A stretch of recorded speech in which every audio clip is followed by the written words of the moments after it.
I'm Eleanor, 68 years old, and never thought my only daughter Amanda would break my heart quite like this. After raising her alone for 23 years, sacrificing everything, the email glowed cold on my screen. Mom, the venue's small. Watch the live stream instead. Richard's family needs the seats. I'd already contributed $30,000 toward their Paris wedding. Her final line stung worst. If you really want to see it, there's Google Earth, LOL. I replied simply, sure. Enjoy your big day. By morning, my phone wouldn't stop buzzing with her calls. But me? I was suddenly very busy. Before I continue, where are you watching from today? Hit that subscribe button and let me know in the comments. I never planned to be a single mother. When Amanda was born in 1987, Jeffrey and I had been married for 3 years.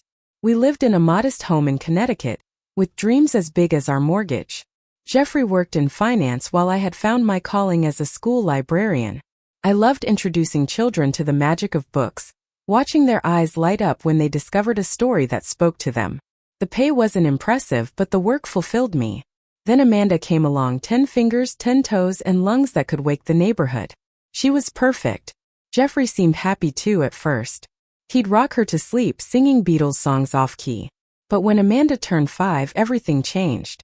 Jeffrey started working later, coming home with unfamiliar scents clinging to his clothes. 6 months later, he was gone, moved to California with his 24-year-old secretary. The divorce papers arrived in a manila envelope with a sticky note that read, "Sorry it didn't work out." The child support checks were irregular at first, then stopped entirely when Jeffrey's company folded. I was on my own, raising a daughter on a librarian's salary in a town where appearances mattered more than they should. Amanda and I became a team. We had our Friday night traditions, popcorn and movies in our pajamas. When money was tight, we'd pretend our apartment was a fancy restaurant. I'd put on classical music, and Amanda would create menus for our macaroni and cheese gourmet dinner. She'd leave me little notes in my packed lunch. "You're the best mom ever," with hearts drawn in different colors. I worked overtime whenever possible, taking on summer school duties and weekend library events. Every extra dollar went toward giving Amanda opportunities. Dance lessons when she showed interest. SAT prep courses when college loomed. I deferred my own dreams. The master's degree I wanted. The vacations I never took. The retirement account that remained perpetually underfunded. When Amanda received her acceptance letter to Cornell University, I cried harder than she did. We'd done it. The scholarships covered most of the tuition, and I mortgaged our small condo to handle the rest. "I'll pay you back someday, Mom," she promised, hugging me tight on move-in day. I waved it away. "Just be happy. That's all the payback I need." The transformation happened gradually. During freshman year, Amanda called daily. By sophomore year, it was weekly. She came home for summer after freshman year. But by the following summer, she'd secured an internship in New York City. Her voice changed subtly, adopting new phrases, losing the Connecticut accent I didn't even realize we had. Her wardrobe evolved from thrift store finds to brands I couldn't pronounce. Then came Richard Harrington III. They met during Amanda's junior year. He was a graduate student in business, heir to a shipping fortune. When Amanda first mentioned him, she sounded almost apologetic. "His family has money, Mom. Like serious money." I assured her it didn't matter to me who his family was, only how he treated her. The first time I met Richard was during Parents' Weekend. He was handsome in that polished way that speaks of private schools and tennis lessons, with perfect teeth and carefully styled hair. He called me Mrs. Bennett, despite my corrections to use Eleanor. His handshake was firm but brief, his smile never quite reaching his eyes. "Amanda speaks so fondly of your quaint upbringing," he said while we toured the campus. The slight pause before quaint contained volumes. I noticed how he subtly guided Amanda with a hand at her elbow, how he ordered for her at lunch without asking what she wanted. But Amanda seemed enchanted, laughing at his jokes, looking to him for approval. After graduation, Amanda moved to Manhattan for a marketing job that Richard had helped her find. Her visits home became rare. Holidays often spent with Richard's family in their Hamptons estate.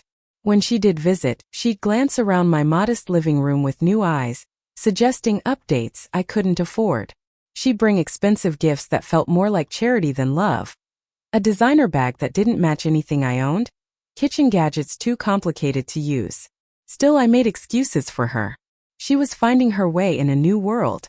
When she called asking for help with rent, just until the next promotion, I sent what I could. When she needed money for a career-essential wardrobe upgrade, I took out a personal loan. She was my daughter, and I wanted her to succeed, even if success looked different than I had imagined. The engagement announcement came via Instagram. Amanda's left hand extended toward the camera, a diamond the size of a small country gleaming on her finger. I learned about it at the same time as everyone else. When I called to congratulate her, she was distracted, talking about hashtags and engagement photo shoots. Richard's mother is handling most of the planning, she mentioned casually. She knows all the right people. I told myself not to worry. Surely when the actual wedding planning began, I'd be included. After all, I was the mother of the bride. And despite our differences, Amanda and I shared a bond that couldn't be broken by distance or diamonds. Or so I thought. Paris. Amanda's voice bubbled through the phone. We're getting married in Paris next June. Isn't that fabulous? It was October, and this was the first I'd heard about wedding plans. Paris sounds beautiful, I said carefully. I've always wanted to go there. In fact, Paris had been on my dream destination list since high school. When I'd fallen in love with French literature, I'd hoped to visit someday in retirement. Though that dream had dimmed as my retirement fund had been repeatedly tapped for Amanda's needs. Richard's parents have connections with this amazing venue near the Eiffel Tower. You can actually see it from the terrace. It's usually booked 3 years in advance, but they pulled some strings. I listened as Amanda described chandeliers and champagne fountains, a 10-course tasting menu, and flowers flown in from the Netherlands. With each extravagant detail, my stomach tightened. On my librarian's pension, even a modest contribution to this wedding would strain my finances. It sounds wonderful, sweetheart. What can I do to help? I asked, hoping for something manageable, perhaps addressing invitations or helping with music selections. Well, Amanda hesitated. Barbara, that's Richard's mom, thinks the minimum contribution from the bride's family should be $30,000. I know it's a lot, but I told her you'd want to do your part. The figure hit me like a physical blow. $30,000 was more than my annual pension. It would mean emptying my retirement account, paying the early withdrawal penalties, possibly even taking out another mortgage on my small condo. That's a significant amount, Amanda. Can we talk about what's realistic? Maybe I could help in other ways too. Mom, please don't make this difficult. Barbara's already commented on how limited our side of the family is. I don't want to confirm her impression. 2 days later, I called my financial advisor and began the process of liquidating my retirement account. By week's end, I transferred the full amount to Amanda. Her thank you was a quick text. Got the dollar. Thanks. So busy with planning. Call you soon. XO.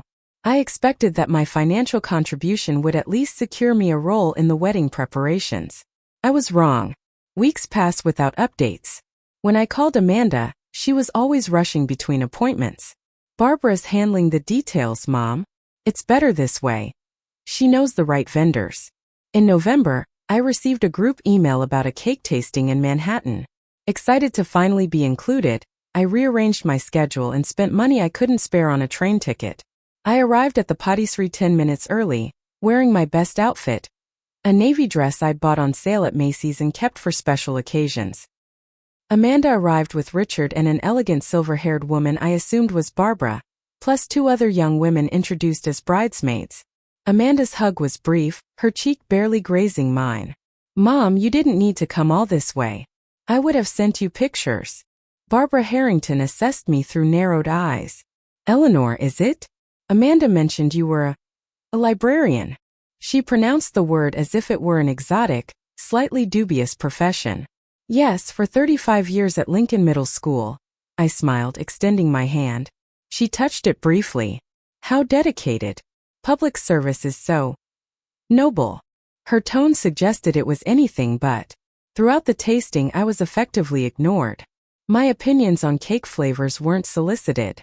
When I ventured a suggestion about incorporating books into the design, Amanda had loved reading as a child. Barbara smiled thinly.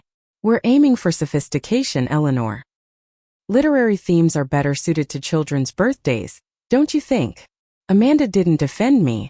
In fact, she nodded in agreement, avoiding my eyes. December brought a wedding planning weekend at the Harringtons' Manhattan apartment. I wasn't invited but learned about it afterward when Amanda posted photos online. Champagne glasses raised, color swatches spread across an immaculate white table. Barbara center stage directing it all. In January, Amanda called about bridesmaid dresses. We've chosen this gorgeous dusty rose silk. The girls are flying to Paris next week for fittings. That sounds lovely. When should I look for my dress? I'd appreciate your help choosing something appropriate. A pause. Actually, Mom, Barbara has a friend who designs mother-of-the-bride dresses. She's already sketching something for you. We just need your measurements. Amanda, I'd really like to choose my own dress. I was thinking of that navy blue suit we saw at Nordstrom last year. Mom, please. Barbara's friend designs for actual celebrities. This is her gift to you. The dress arrived in March.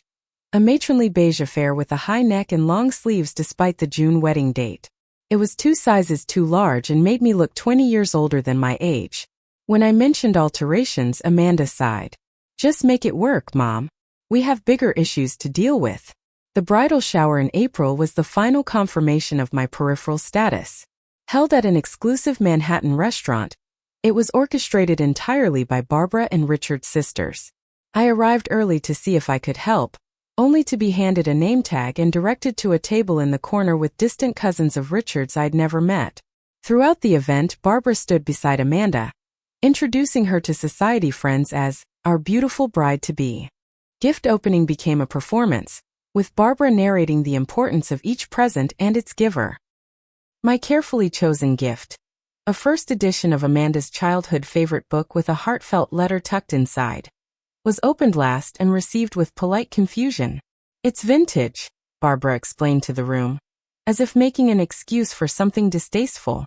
That evening, I finally confronted Amanda in the privacy of her apartment while Richard was out with friends. Sweetheart, I feel like I'm being pushed out of your wedding. I've contributed financially, but I'm not allowed to contribute in any other way. I'm your mother. Doesn't that count for something? Amanda's face flushed. You're being dramatic, Mom. Not everything has to be about you. This isn't about me wanting attention. It's about wanting to be part of my only daughter's wedding. You are part of it. You're invited, aren't you? She paced the room, agitated. Look, the Harringtons move in circles where appearances matter. I'm trying to fit in with Richard's family and frankly, you can be embarrassing sometimes. The word struck like a slap. Embarrassing? How am I embarrassing? The way you dress. The stories you tell about our struggling single mom days. Your job, your apartment, your everything. It's all so ordinary. Richard's mother has been so patient, but she has expectations for this wedding. I left her apartment in tears, taking the train back to Connecticut in silence. For the first time, I wondered if I even wanted to attend this wedding. But she was still my daughter, and I still held hope that she'd remember who she was, who we were before the big day arrived. May 15th began like any other Tuesday. I woke at 6, made coffee, and sat in my favorite chair by the window, watching the neighborhood come to life. Mrs. Peterson walking her corgi, the Collins twins waiting for the school bus, spring flowers nodding in the gentle breeze. I had planned to visit the garden center later to buy geraniums for my small balcony, a little splash of color for the summer ahead. My morning routine was unchanging. Coffee, toast with jam, a quick scan of the news on my tablet. Email was usually checked last, a final task before starting my day properly. Most days brought nothing more exciting than grocery store coupons or newsletters from the Library Association. That Tuesday was different. The email from Amanda arrived at 7:42 a.m. The subject line was simple. Wedding update. Nothing to suggest the bomb it contained. I clicked it open, expecting details about rehearsal dinner times or airport pickup arrangements. Mom. After careful consideration, Richard and I have decided to make some adjustments to our guest list. The venue has strict capacity limits, and Richard's parents need to include several important business associates we can't leave out. Given the circumstances, we think it would be best if you watch the ceremony via the live stream we're setting up for distant relatives. The production quality will be excellent. Richard's father hired a professional team. You'll actually see better details than you would in person. I know you'll understand that these decisions aren't easy, but are necessary for our future. Richard's connections are important for both our careers. If you really want to see it in person, there's always Google Earth, LOL. That was a joke, Mom. Love, Amanda. My coffee grew cold as I read the message 3 times, trying to find some hidden meaning, some indication that this was Amanda's idea of a terrible joke. But the words remained unchanged, glowing on my screen with cruel finality. $30,000 of my retirement savings had gone toward a wedding I was now uninvited to. My only daughter, whom I'd raised alone through hardship and sacrifice, was telling me to watch her marriage through a computer screen. And she'd ended it with LOL, as if my exclusion were somehow amusing. My hand shook as I set the tablet down. A curious numbness spread through my chest, my brain refusing to fully process what had happened. I moved through my apartment in a daze, straightening items that didn't need straightening, washing dishes that were already clean. At noon, I sat down at my small desk and opened my laptop. Amanda's email glared up at me, demanding a response. My first impulse was to write a blistering reply, to remind her of every sacrifice, every act of love, every moment we'd shared before Richard and his family appeared in our lives. My fingers hovered over the keyboard, trembling with hurt and rage. Instead, I closed my eyes and took 3 deep breaths. When I opened them again, I typed, Amanda, I received your email about the wedding arrangements. I understand that plans change and decisions must be made. Sure. Enjoy your big day. Love, Mom. I clicked send before I could reconsider. The brevity would speak volumes. Amanda knew me well enough to recognize my restraint meant deep hurt. But I wouldn't give her the satisfaction of an emotional outburst. Dignity was all I had left. That evening was the longest of my life. I canceled my trip to the garden center, unable to face even casual conversation with the friendly staff. Instead, I pulled out the photo albums I'd kept meticulously throughout Amanda's childhood. Her first steps, school plays, birthdays celebrated with homemade cakes and hand-sewn costumes because store-bought was beyond our means. Here was 5-year-old Amanda missing her front teeth, proudly holding up the first book she'd read independently. Here she was at 12, covered in flour after our disastrous attempt to make croissants from scratch. And at 16 in the second-hand prom dress we'd altered together, looking as radiant as any girl in designer wear. When had that laughing child transformed into someone who could dismiss her mother so callously? Where had I gone wrong? I didn't sleep that night. Dawn found me still on the sofa, surrounded by memories, my eyes swollen from silent weeping. I showered and dressed mechanically, made coffee I couldn't taste. At 8:15 a.m., my phone rang, Amanda's name flashing on the screen. I let it go to voicemail. She called again at 8:22, and again at 8:36. By noon I had 7 missed calls and 3 voicemails. I listened to none of them. A text arrived. Mom, please call me back. It's important. Then another. Are you okay? I'm getting worried. And another. Please don't be upset about the wedding. It's complicated. Call me. By evening the count was 15 missed calls, 5 voicemails, and 11 text messages of increasing urgency. The final one read, If I don't hear from you by tomorrow, I'm calling the police for a wellness check. I didn't respond. For the first time in 36 years, I put my needs before Amanda's demands. The silence was both terrifying and strangely empowering. On Thursday morning, after a second sleepless night, I called my younger sister Margaret. Though we weren't particularly close, geographic distance and different life paths had created an emotional gulf. She was the only person who might understand the depth of my pain. She did what? Margaret's outrage exploded through the phone after I explained the situation. After everything you've done for her? After you gave her your retirement money? Tell me you're not still planning to watch that damn live stream.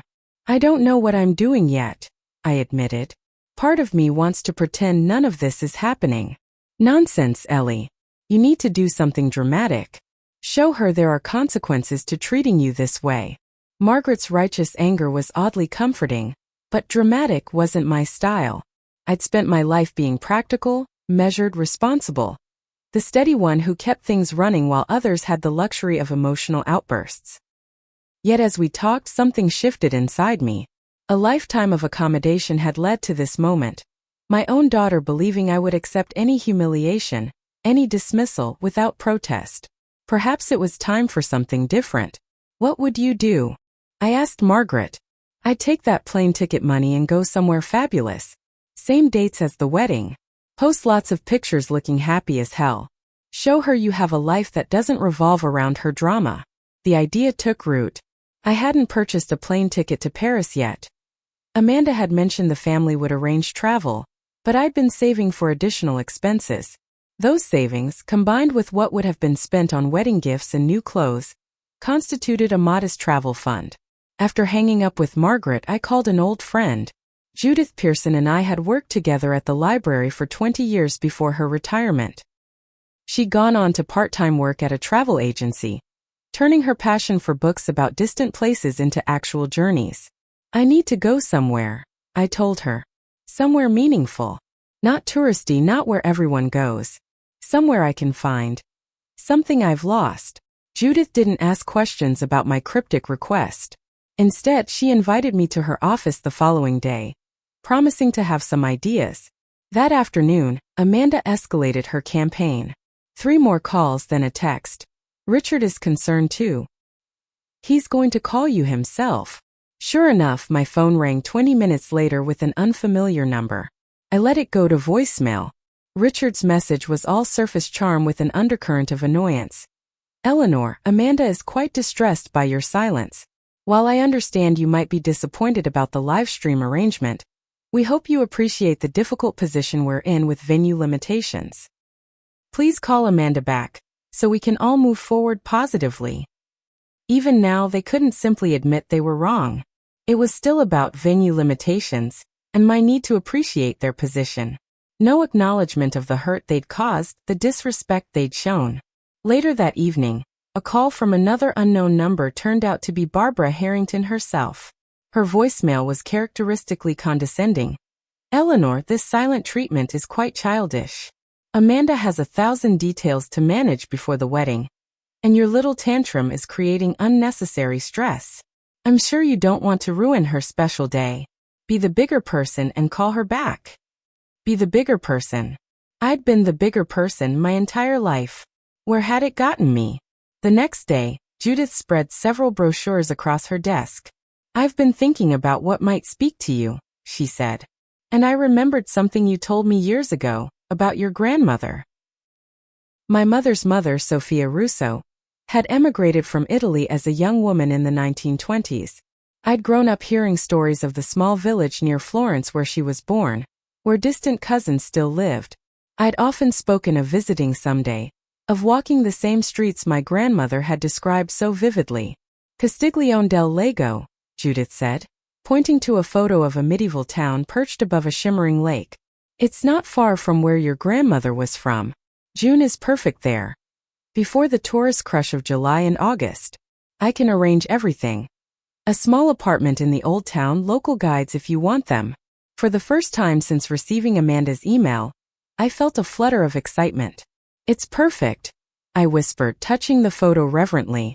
As Judith worked on arrangements, I checked my phone. 2 more missed calls from Amanda, another from Richard.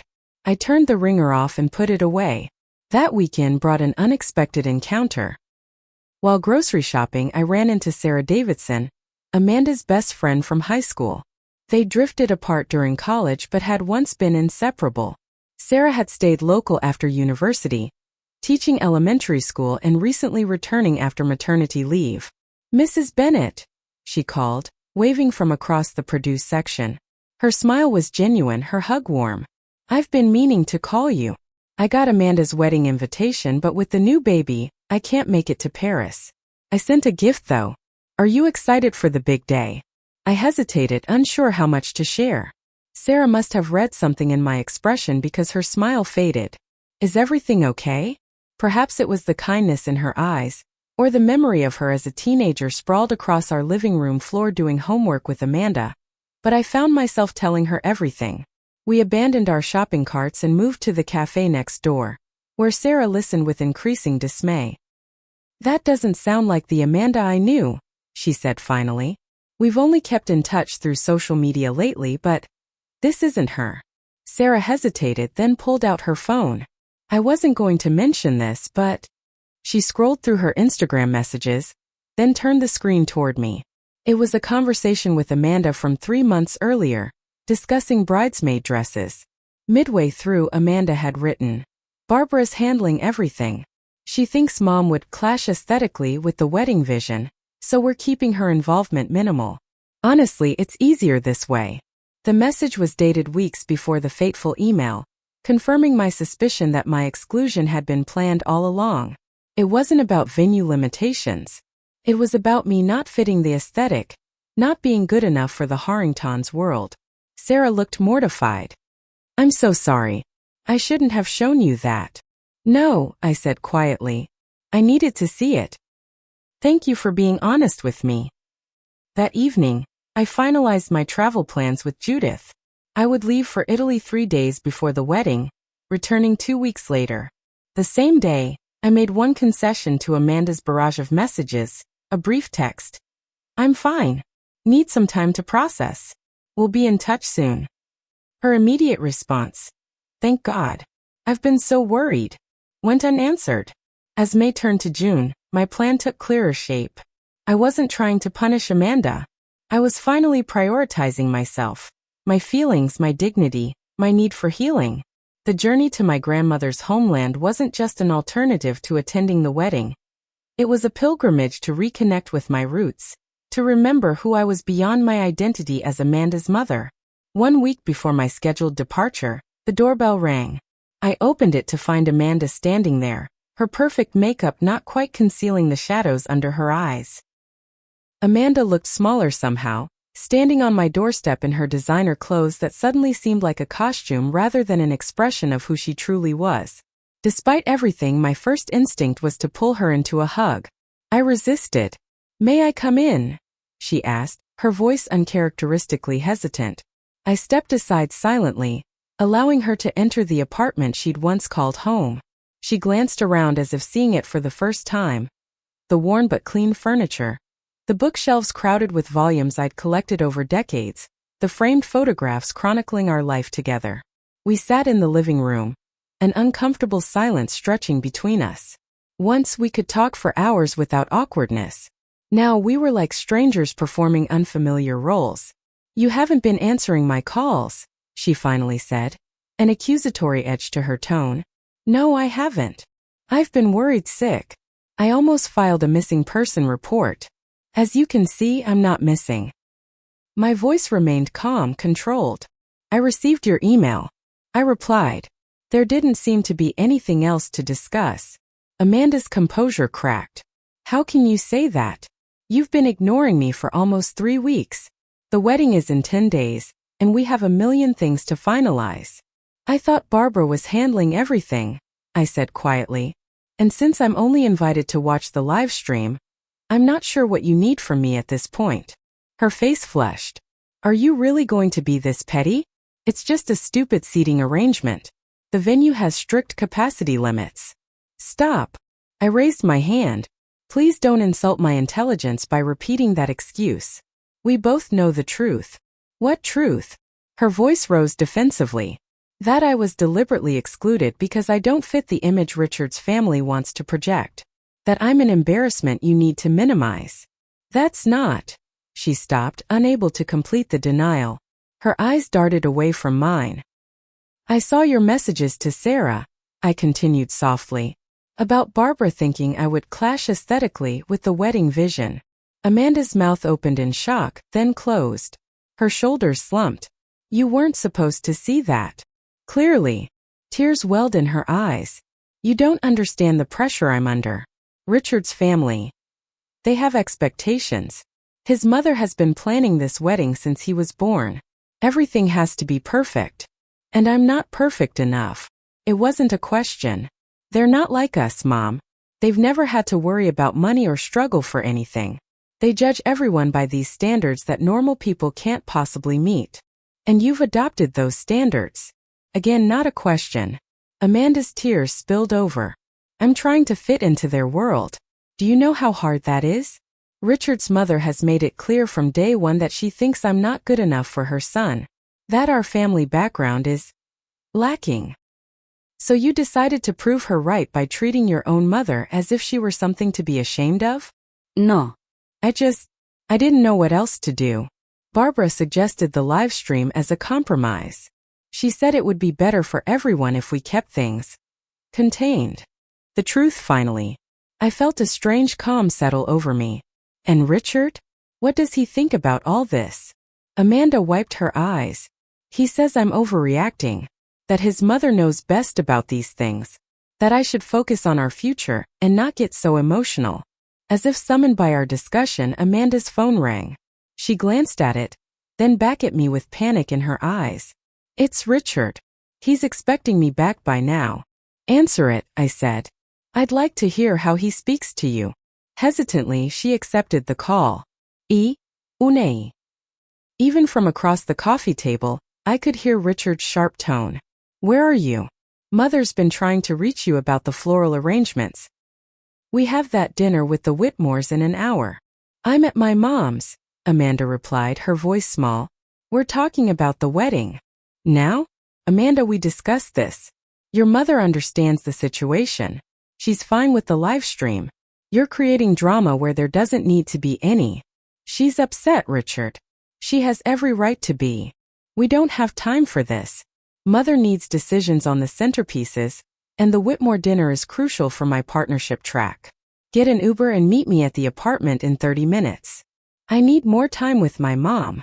30 minutes, Amanda. Don't make me come get you. The call ended. Amanda stared at her phone, then at me, a trapped look in her eyes. Is he always like that with you? I asked softly.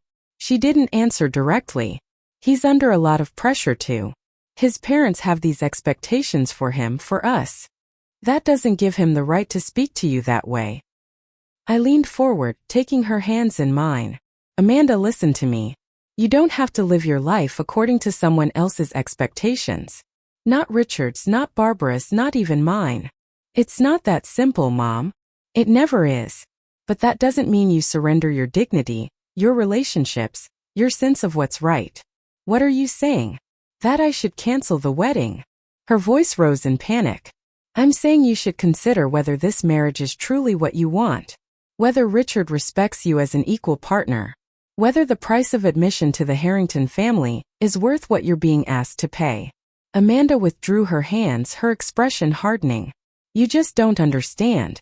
This is my future, our future. Richard and I are building something important. At what cost, Amanda? Look at what it's already done to you, to us. That's not fair. You're making me choose between you and Richard. I shook my head. No, I'm asking you to choose yourself. The real Amanda. Not this person the Harringtons are trying to mold you into. She stood abruptly. I can't have this conversation right now. Richard is waiting. We have plans. And that's your answer, I said quietly. At the door she paused. Are you coming to the wedding? We can find a way to make it work. I'll talk to Barbara. I met her eyes steadily. No, Amanda. I won't be watching the live stream, and I won't be there in person under these circumstances. I love you too much to pretend this is acceptable. So you're punishing me? On the most important day of my life. I'm respecting myself. Something I should have taught you to do better. She left without another word. The door closing with a soft click that somehow sounded more final than a slam would have. I sat alone in my quiet apartment, tears finally coming now that there was no one to witness them. Later that evening, I finished packing for Italy. My flight was in 2 days. As I folded clothes into my suitcase, I felt a curious mixture of grief and liberation. For 36 years, Amanda had been the center of my universe. Now, for the first time, I was putting myself first. The pain was excruciating, but beneath it lay something unexpected. A sense of possibility, of horizons expanding rather than contracting. Whatever happened with Amanda and her wedding, I was reclaiming myself. The journey ahead was not just to a physical destination, but to a new understanding of who Eleanor Bennett could be when she wasn't defined solely as someone's mother. June 15th dawned clear and bright in Connecticut. In Paris, 6 hours ahead, it would be early afternoon, approximately 3 hours before Amanda was scheduled to walk down the aisle at the exclusive venue near the Eiffel Tower. I stood in my bedroom, looking at the empty space on the wall where the beige mother of the bride dress had hung until yesterday, when I donated it to a local charity shop. My suitcase waited by the door, packed for a very different journey than the one I'd anticipated making this day. My phone chimed with a text. Amanda. Last chance, Mom. We can still make arrangements for you to be here. No apology. No acknowledgement of wrong. Just a last-minute concession that felt more like an afterthought than a genuine desire for my presence. I typed back. I wish you happiness today. I'll be thinking of you. Then I turned off my phone, slipped it into my purse, and called the taxi to take me to the airport. JFK International was bustling with summer travelers. As I checked in for my flight to Rome, I felt a momentary pang of doubt. Was I making a terrible mistake? Should I be racing to Paris instead, swallowing my pride to witness my only daughter's marriage? Then I remembered Barbara's voice on that voicemail, your little tantrum, and Richard's commanding tone with Amanda. 30 minutes, don't make me come get you. And my resolve hardened. This wasn't about pride. It was about refusing to participate in my own erasure. 6 hours later, somewhere over the Atlantic, I turned my phone back on briefly. 3 missed calls from Amanda, 1 from Richard, 2 from numbers I didn't recognize. A text from Margaret. Standing firm with you, sis.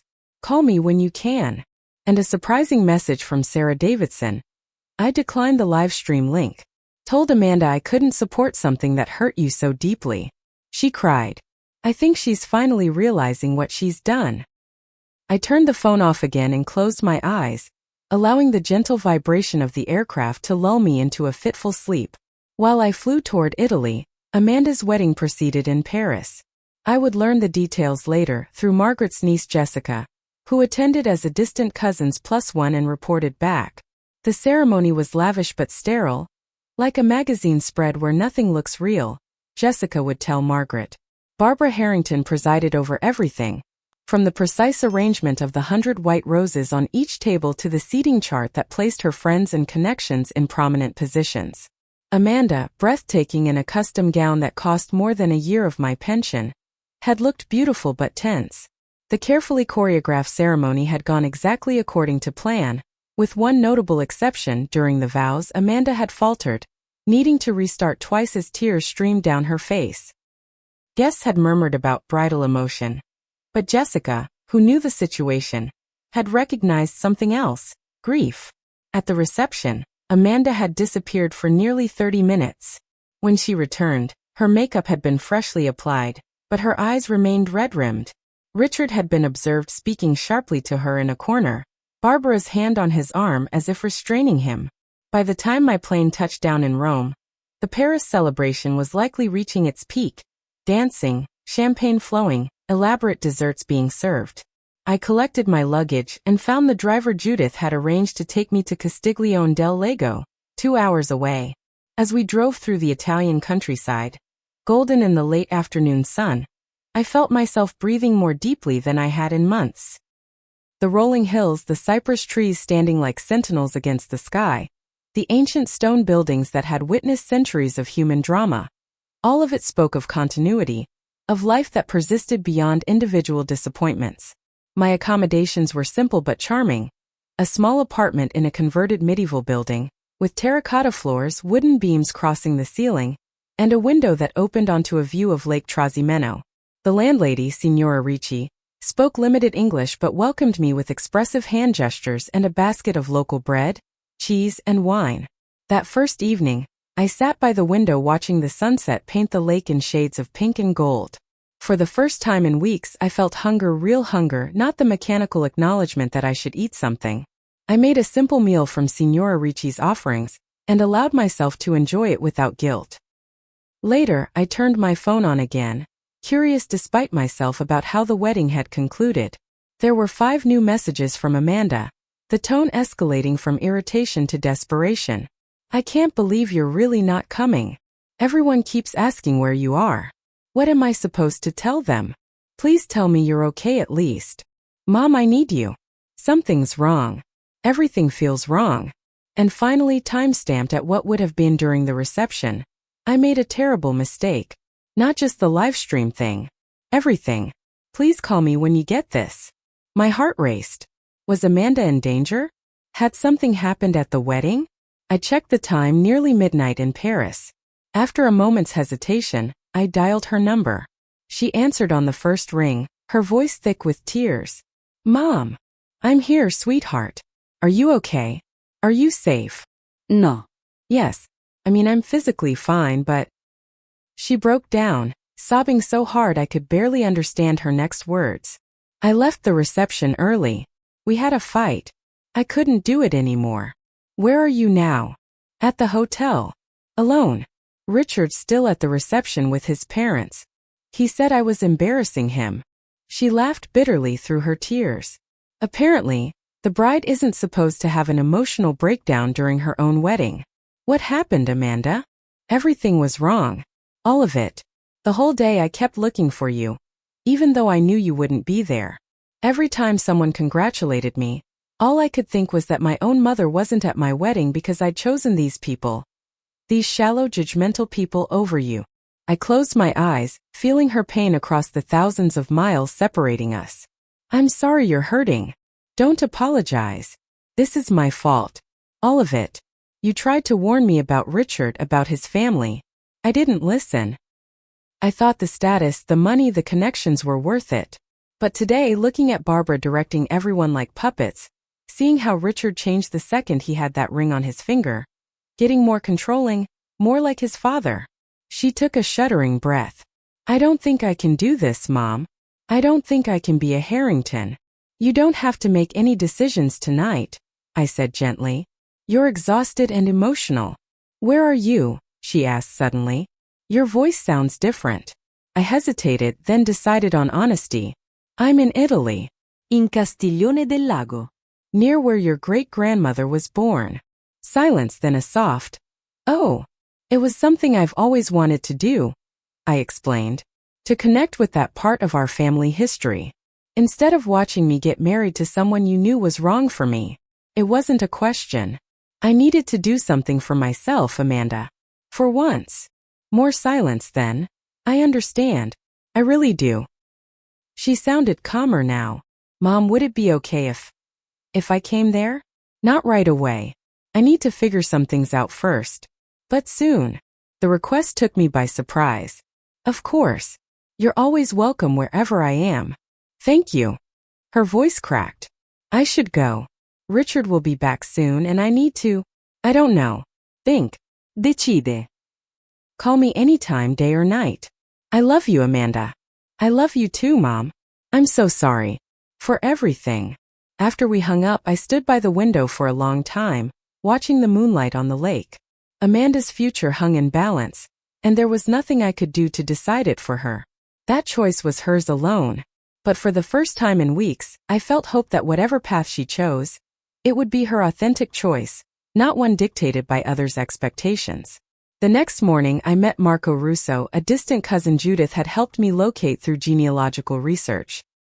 In his 70s, with my grandmother's expressive hands and quick smile, he greeted me like family rather than a stranger. His English was heavily accented but serviceable, supplemented by the universal language of gestures and shared DNA. Your grandmother, Sophia, he said as we walked through the village where she had spent her childhood. She was the brave one. To leave everything, go to America alone. The family spoke of her courage for generations. I hadn't known that. In America, my grandmother had been defined by what she lacked. Formal education, perfect English, understanding of American customs. Here in her homeland, she was remembered as a hero. Marco introduced me to other relatives. Elderly great-aunts who fussed over my thinness. Cousins who showed me faded photographs where I could see my own features echoed across generations. They welcomed me without question, without judgment, simply because I was family. That evening, I received a text from Amanda. Postpone the honeymoon. Told Richard the first needed time. He's furious. Barbara is in damage control mode. But for the first time in years I'm thinking clearly. We'll call tomorrow. The next days passed in a blur of discovery, exploring the medieval town with its narrow streets and ancient churches, learning to cook authentic Italian dishes from Marco's wife Lucia, poring over family records that dated back centuries. Each day brought new connections, new understanding of where I came from and, by extension, who I was. Amanda called daily, our conversations gradually losing their initial awkwardness. She had moved out of Richard's apartment into a hotel, incurring Barbara's wrath but finding unexpected support from some friends who had witnessed the dynamic between her and Richard during the wedding festivities. Sarah came to see me yesterday, Amanda told me on our 5th day of calls. She brought her baby. We talked for hours about high school, about how close we used to be, about how much I've changed. She didn't judge me, Mom. She just listened. Sarah's a good friend, I said. Always was. She showed me the message she sent you, about declining the live stream. I wasn't even angry. I was proud of her for standing up for what she believed was right. Amanda paused. That's something I need to relearn how to do. On the 8th day of my Italian sojourn, as I sat in a small cafe overlooking the lake, my phone lit up with a message from Amanda. Booked a flight. Arriving in Rome tomorrow if that's still okay. My heart leapt. More than okay, I texted back. I'll meet you at the airport. The next 24 hours passed with agonizing slowness.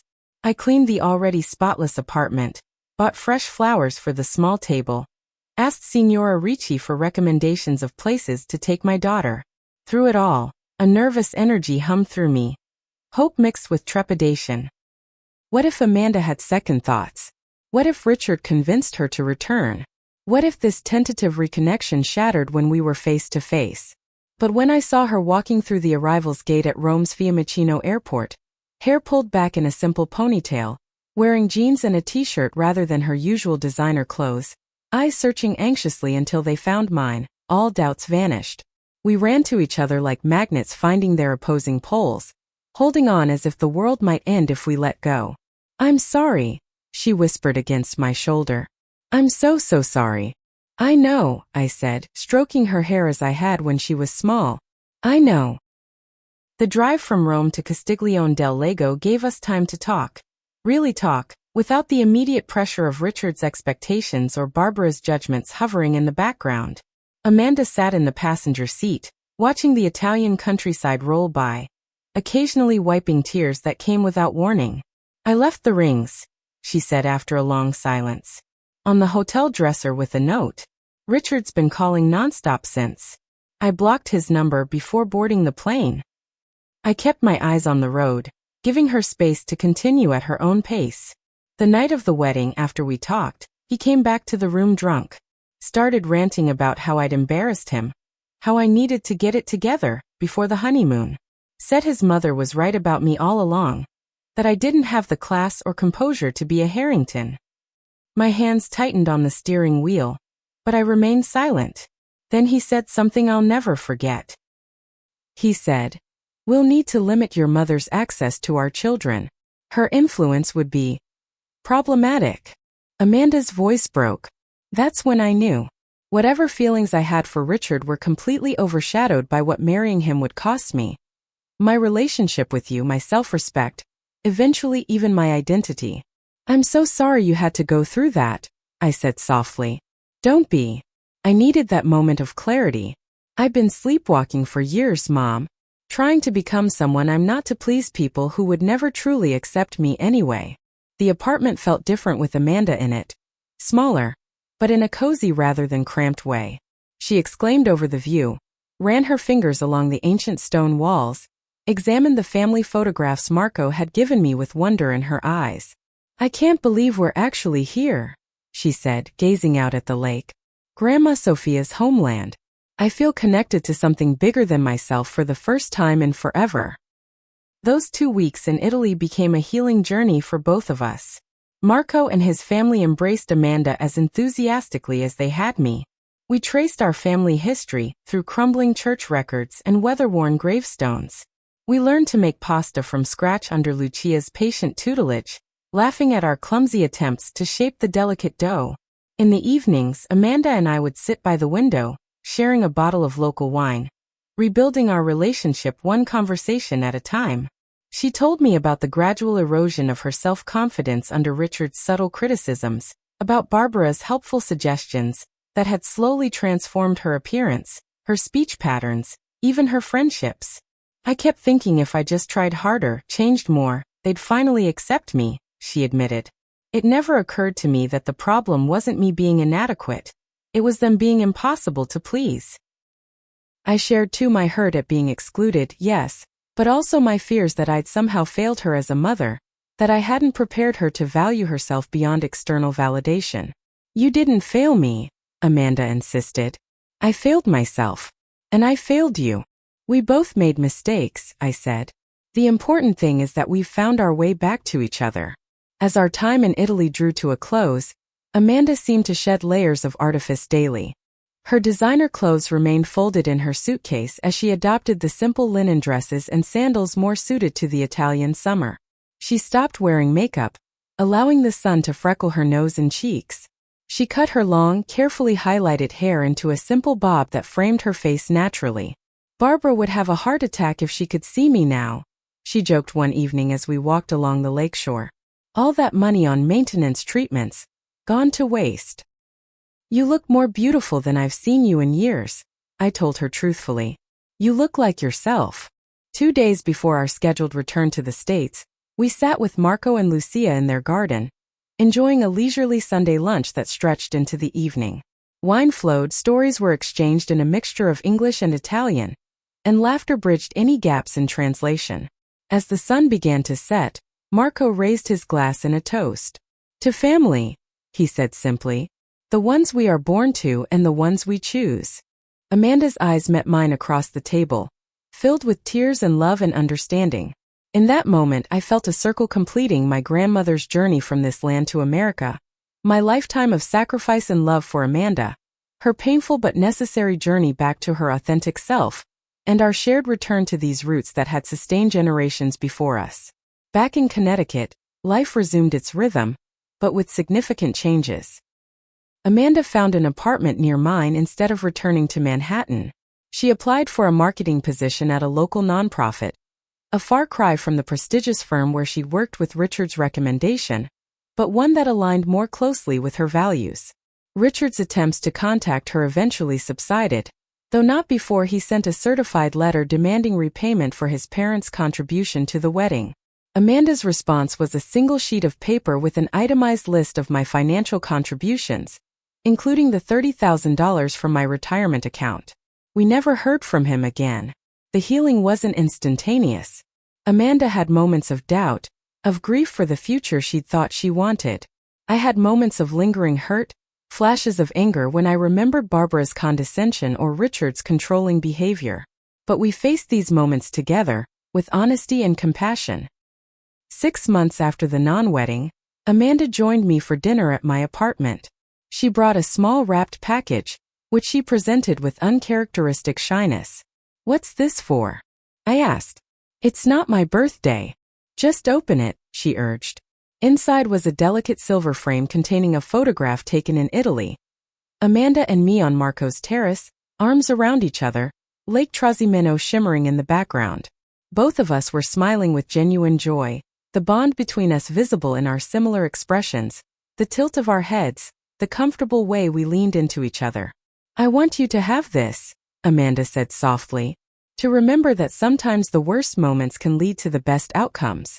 If you hadn't been strong enough to stand up for yourself, to choose your own path instead of accepting what I offered, we might never have found our way back to each other. I traced the frame with my finger, emotion closing my throat. The hardest thing I've ever done was not being at your wedding, I admitted. But it was also the most important stand I've ever taken. Not just for myself but for you too. I needed to show you that love doesn't mean accepting mistreatment. You taught me that dignity isn't negotiable, Amanda said. That sometimes walking away is more courageous than staying. I'll never forget that lesson. Later that evening, after Amanda had gone home, I sat looking at the photograph, reflecting on the journey that had brought us to this point. The pain of Amanda's email seemed distant now, transformed into a pivotal moment that had ultimately strengthened, rather than severed our bond. Sometimes the harshest rejections lead us to the most meaningful acceptances of ourselves, of our worth, of the authentic connections that sustain us. Sometimes we need to stand firm in our dignity, even when doing so breaks our hearts. And sometimes, when we think a door has closed forever, we discover it was only the universe's way of redirecting us to a path we were meant to travel all along. I wonder how many of you have faced similar moments of rejection that ultimately led to greater self-discovery. Have you ever had to stand up for your dignity, even when it meant walking away from someone you loved? Share your stories in the comments below. I believe our collective wisdom helps others facing similar crossroads. And if this story touched you, please hit the like button and subscribe to hear more journeys of healing and transformation. Thank you for being part of this community where we can share these deeply human experiences. Until next time, remember that your worth is never determined by someone else's inability to see it.